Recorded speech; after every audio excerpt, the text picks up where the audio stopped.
Yeah, so my name's Scott. I'm 42. I've been growing here at Riverside Market Garden for 2 years. I've just finished my second season. I've been doing that for about 12 years down in the southeast of England, and then I was ready for a change, ready to move somewhere different. So I started looking to see what opportunities were available, and I saw a job advertised here. Really nice slice to take on. It's not too big, it's big enough.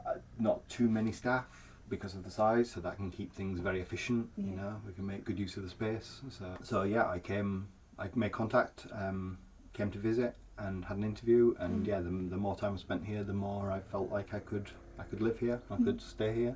We're heading into winter, so what we are now is the first week in December, so yeah, there's only so much winter produce I can grow because all the winter and early spring produce, the cabbages and things, take up so much room.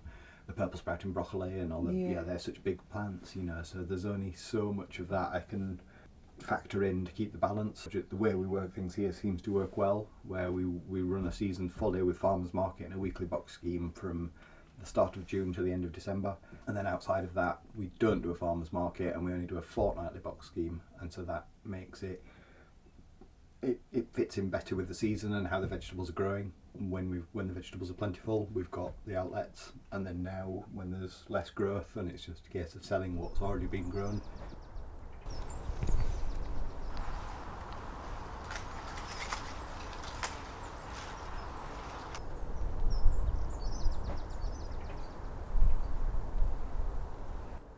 It's nice doing this work. It's like every year something doesn't quite work, and so it already starts me thinking like, oh yeah, next year I'm going to do that differently, or I'll make sure that happens next year. So it's nice, it's engaging doing this work. This is how I felt every time I've done it.